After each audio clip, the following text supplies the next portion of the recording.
प्रामाणिक समाधान। नमोस्तु गुरुवर, मैं निरंतर भावना योग करने का प्रयास करती हूँ, परंतु जैसे ही आंखें बंद करती हूँ वैसे ही नींद आ जाती है। तो हे गुरुदेव, मैं किस तरह से भावना योग करूँ जिससे मुझे नींद ना आए? देखिए, जो देर रात सोते हैं सुबह जल्दी उठ जाते होंगे तो नींद आना स्वाभाविक है। तो यदि आप नींद के शिकार हैं तो पहले तो आप समय पर सोइए और साउंड स्लीप कीजिए, गाढ़ निद्रा में रहिए ताकि बीच बीच में नींद न खुले। जो एक बार पूरी नींद लेते हैं उनकी दिन भर की किस्तों की नींद नहीं होती, और जो लोग रात में सीधी नींद नहीं लेते वो दिन भर किस्तों में नींद लेने लगते हैं। ये हमारी शारीरिक और मानसिक दोनों प्रकार के थकान का कारण बनता है, जो अच्छी बात नहीं है।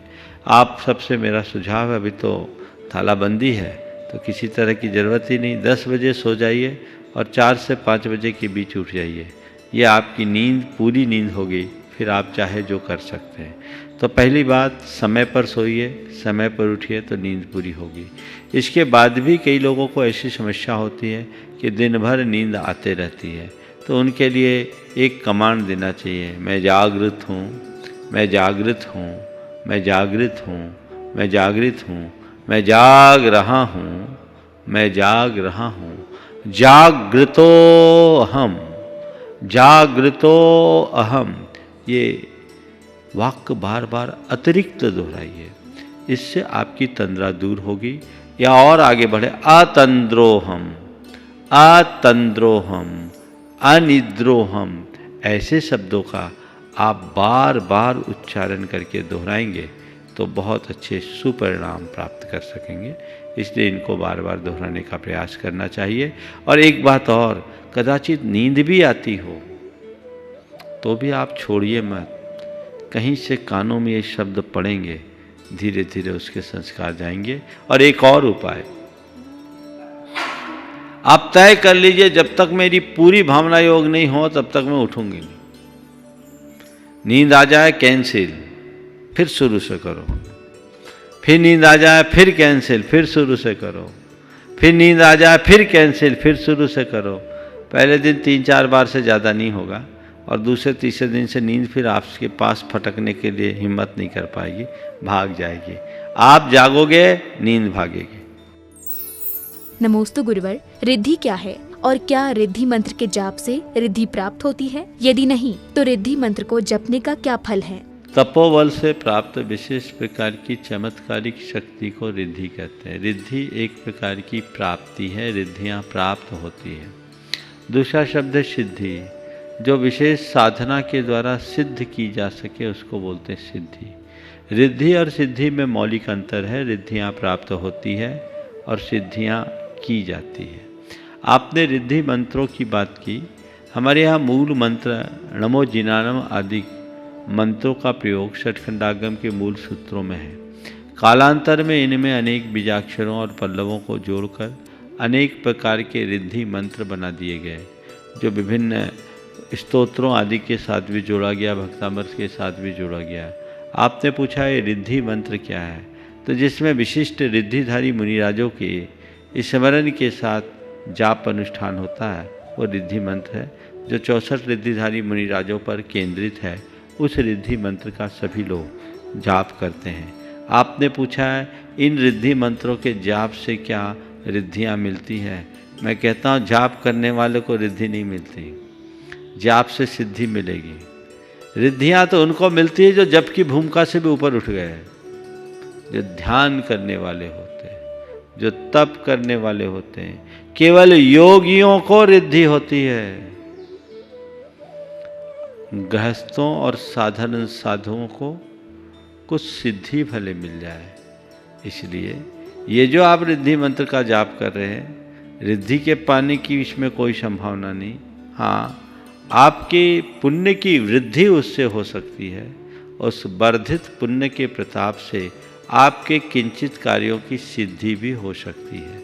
लेकिन ये बात दावेपूर्वक कहना ठीक नहीं है कि इन रिद्धि मंत्रों से ये सिद्धि हो ही जाएगी।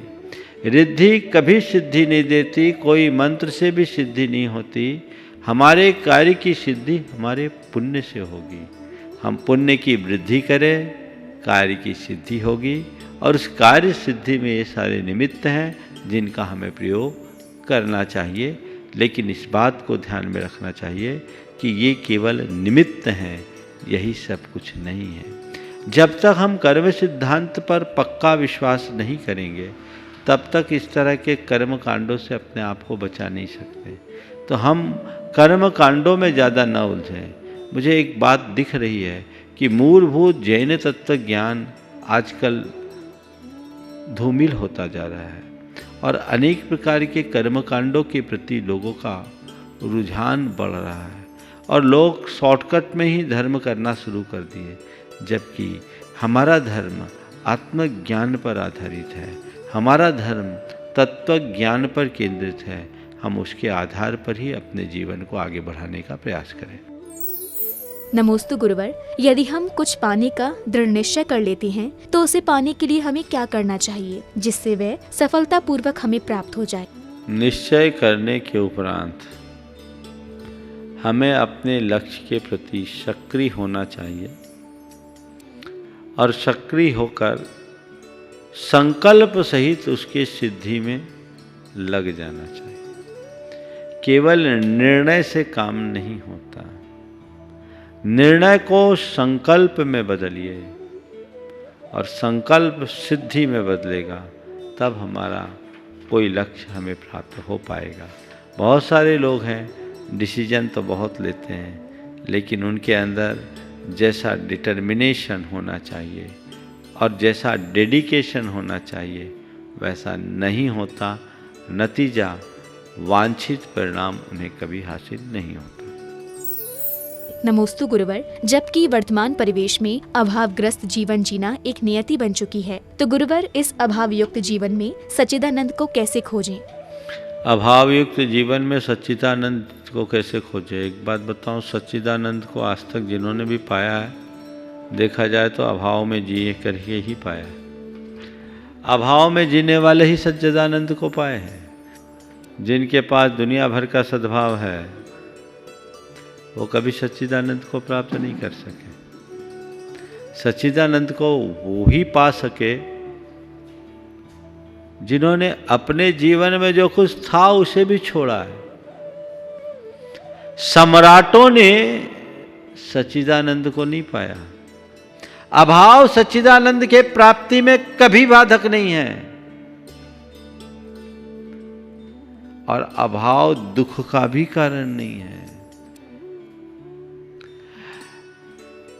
अभाव की अनुभूति जब तक बनी रहेगी तब तक दुखी बने रहोगे और अभाव और प्रभाव से ऊपर उठकर समभाव में आ जाओगे तो सच्चिदानंद को पा जाओगे। लोग दूसरों के प्रभाव को देखते हैं, इसलिए उन्हें अपने अभाव की अनुभूति होती है। ये एक प्रकार की हीनता है और दुख का कारण है। अभाव की अनुभूति न करे, प्रभाव से प्रभावित न हो, अभाव और प्रभाव से ऊपर उठकर समभाव में जिए। आज तक जिन्हें भी सच्चिदानंद की प्राप्ति हुई है वे ही लोग रहे जिनके पास एक समय खूब सद्भाव था, प्रभाव था, लेकिन उन्होंने उसे छोड़ा। ऊपरी तौर पर देखा जाए तो अकिंचन की तरह जिए, पर सम्राटों से भी बड़ी उपलब्धि उनने पाई, क्योंकि वही जीवन का सार है। नमोस्तु गुरुवर, क्या भावना योग से असाता वेदनी को घटाया और साता वेदनी को बढ़ाया जा सकता है एवं तदर्थ भावना योग किस प्रकार किया जाए? निश्चित सब कुछ हो सकता है। भावना योग से हमारे परिणामों की शांति होती है, सकारात्मकता बढ़ती है, और जब हमारी सकारात्मकता बढ़ती है, संक्लेश मुक्त होते हैं, तो हमारी असाता शांत होती है और हम अपनी साता को उद्घाटित कर सकते हैं। इसमें कोई संशय नहीं। आप कुछ दिन करके देखिए, अपने आप महसूस करेंगे। हाँ, आप साता और असाता के फल के रूप में यदि बाह्य संयोगों को देखते हों कि भावना योग करे तो मेरा दुख दारिद्र दूर हो जाए और सुख संपन्नता आ जाए, तो इसके विषय में भी जो लॉ ऑफ अट्रैक्शन के व्याख्याता हैं वे ये बात बताते हैं कि हम जो चाहते हैं वो हमें प्राप्त हो सकता है। लोग तो ये कहते हैं तुम्हें जो चाहिए 24 घंटे उसकी ही धुन में रहो, धुन में रहो, धुन में रहो। तुम उसकी धुन में रहोगे तो एक दिन उसे हासिल भी कर लोगे, ऐसा कहते हैं। प्रयोग करके देख लीजिए।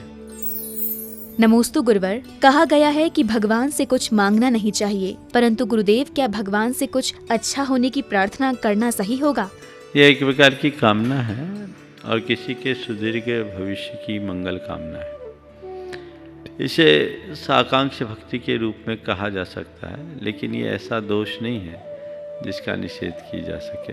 हे भगवान, सबकी बुद्धि सद्बुद्धि हो, सबके जीवन में सुख शांति हो, मेरे परिवार में भी सुख शांति हो, ये कामना करना अपने मन को शांत करने के लिए, राहत देने के लिए है।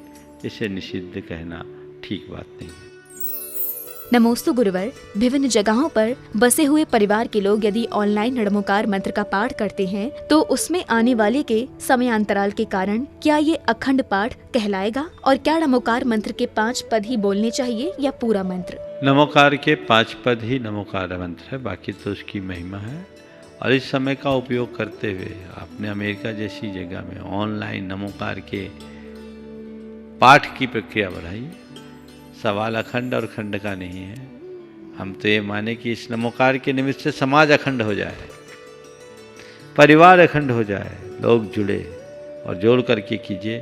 इस संकट की घड़ी में इस विधि से नमोकार की आराधना बहुत अर्थपूर्ण है, हमें इसका प्रयोग करना चाहिए। नमोस्तु गुरुवर, कहा जाता है कि सतत चलते रहना जिंदगी है, रुक जाना मौत है। तो गुरुदेव, चलते रहने और रुक जाने का क्या तात्पर्य है एवं इनका भावनाओं के उतार चढ़ाव से क्या संबंध है? सतत चलते रहना जिंदगी है, रुक जाना मौत। चलते रहना और रुक जाने का क्या अर्थ है और इनका भावनाओं के उतार चढ़ाव और ठहराव से क्या संबंध है? एक कहानी सुना देता हूँ, शायद उसमें इसका अर्थ स्पष्ट हो जाए। बुद्ध अपने गंतव्य की ओर जा रहे थे। रास्ते में वनपाल ने रोका कि प्रभु आगे न जाएं। आगे 10 अंगुली माल रहता है, वो किसी को जीवित नहीं छोड़ता। हर किसी को मारकर वो उसकी एक उंगली काट के अपनी माला बना लेता है। आप उधर न जाए, उधर जाना निरापद नहीं है। कहते बुद्ध ने उसकी बात को अनसुना किया और आगे बढ़ गए और जैसे ही अंगुली माल के इलाके में पहुंचे, जोर से आवाज आई, ठहर जा, ठहर जा, ठहर जा। बुद्ध ने आगे बढ़ते हुए कहा, मैं तो ठहरा ही हुआ हूं, चल तो तुम रहे हो। मैं तो ठहरा ही हुआ हूं, चल तो तुम रहे हो। अंगुली माल को बड़ा आश्चर्य हुआ। आज तक अंगुली माल की बात का जवाब देने की हिम्मत किसी को नहीं हुई, लेकिन ये व्यक्ति बोल रहा है। उसने फिर कहा सामने आके बुद्ध के कि ठहर। बुद्ध रुक गए और बुद्ध ने कहा, मैं तो ठहर गया, तुम कब ठहरोगे? मैं तो ठहर गया, तुम कब ठहरोगे? अंगुली माल के मानस में ये दोनों वाक्य दोहराने लगे, बार बार घूमने लगे कि चलते हुए कह रहे मैं तो ठहरा ही हुआ हूं, चल तो तुम रहे हो, जबकि उस समय मैं रुका हुआ था, ये चल रहा था। और अभी वे बोलते मैं तो ठहर गया, तुम कब ठहरोगे? जबकि मैं भी रुका हुआ हूं, मामला क्या है? अंगुली माल को बड़ा आश्चर्य हुआ। उसने कहा, आपने मेरा नाम तो सुना होगा। इस इलाके में आने से पहले वनपाल ने आपको मेरा परिचय दे दिया होगा। इस संपूर्ण इलाके में मेरा एक छत्राधिपति राज्य है। इस रास्ते में जाने वाले राहगीरों को लूटना और मारकर खाना मेरा रोज का काम है। और जिसको भी मैं मारता हूं उसकी उंगली की माल मैं अपने गले में डालता हूं। घुटनों तक लटकी हुई इस माले को नीचे दिखाते हुए उसने कहा आपने मुझे पहचान ही लिया होगा, लेकिन आपने जो बात कही उसका अर्थ मुझे समझ में नहीं आया। बुद्ध ने कहा अंगुलीमाल, समझ में तो तब आएगा जब तुम समझना चाहोगे। अंगुलीमाल ने पूछा कि आखिर आप कहना क्या चाहते हैं? आप चलते हुए कहते मैं तो ठहर गया, तू कब ठहरेगा? बुद्ध ने कहा बात केवल इतनी है, केवल पांवों से रुकने का नाम रुकना नहीं है, पाप से रुकने का नाम ही रुकना है। मैं तो पाप को रोक के ठहर गया हूं, तू आज भी पाप में क्यों मगन है? तू कब ठहरेगा? आखिर तू इस पाप का कर्म क्यों कर रहा है? बोले मैं अपने और अपने परिवार की सेवा के लिए, उनके जीवन के निर्वाह के लिए। बुद्ध ने कहा ठीक, तुमने अपने पाप के, अपने परिवार के पेट पालने के लिए इस पाप पूर्ण कृत्य को स्वीकार किया है, इस जीविका को अपनाया है। ठीक है, मैं यहीं खड़ा हूँ, तुम एक काम करो, जाकर अपने परिवार के लोगों से पूछकर बताओ कि वे तुम्हारे द्वारा लूटी हुई संपत्ति के भोग के लिए ही तैयार हैं, या तुम्हारे द्वारा लूटी गई संपत्ति के भोग के लिए तैयार हैं, या फिर तुम्हारे इस पाप में भी सहभागी होंगे। मैं यहीं खड़ा हूं, कहीं जाऊंगा नहीं, तुम जाओ एक बार अपने परिवार से मिलकर के आ जाओ। अंगुलीमाल बुद्ध के इस दृढ़ वचन से प्रभावित हुआ और कहा ठीक है मैं आता हूं। बुद्ध वहीं खड़े हुए परिवार के लोगों से बोला। परिवार के लोगों ने कहा आप हमारे घर के प्रमुख हो, हमारा पालन पोषण करना आपकी जिम्मेदारी है, पर हिंसा का कर्म करना हमारी जिम्मेदारी नहीं, हम उस पाप में सहभागी क्यों होंगे? अंगुलीमाल लौट कर आया और इस बार उसके स्वर बदले हुए थे। कहा आपने ठीक कहा प्रभु, वे कहते हैं हम तुम्हारी कमाई के लिए सहभागी हैं पर तुम्हारे पाप के लिए नहीं। बुद्ध ने उन्हें समझाया, कहानी का अपना विस्तार है और इस विस्तार के अनुरूप बात है। आपने पूछा है कि ठहरी हुई जिंदगी और चलती हुई जिंदगी में क्या अंतर है। तो ठहरी हुई जिंदगी उसकी है जिसने अपने पापों पर विराम लगा दिया, और चलती हुई जिंदगी उसकी है जो आज भी आपाधापी में उलझा हुआ है। एक अर्थ ये है, और दूसरा अर्थ चलती हुई जिंदगी उसकी है जिसके जीवन में प्रवाह है, और ठहरी हुई जिंदगी उसकी है जिसके जीवन में जड़ता है। जो एक जगह रह करके जड़ता क्रांत हो गया, जिसकी बुद्धि जड़ता क्रांत है, जो बिल्कुल भोग विलास में उलझ गया है, उसकी ज़िंदगी ठहरी हुई ज़िंदगी है। और जो अपने जीवन को निरंतर आगे बढ़ा रहा है, आध्यात्मिक उन्नति के मार्ग में लगाया हुआ है, उसकी ज़िंदगी चलती हुई ज़िंदगी है। इन दोनों बातों को अलग अलग संदर्भ में समझ सकते हैं। जीवन के उतार चढ़ाव और ठहराव का जहाँ तक सवाल है, इसकी व्याख्या भी इसी संदर्भ में की जा सकती है। प्रमाणिक समाधान।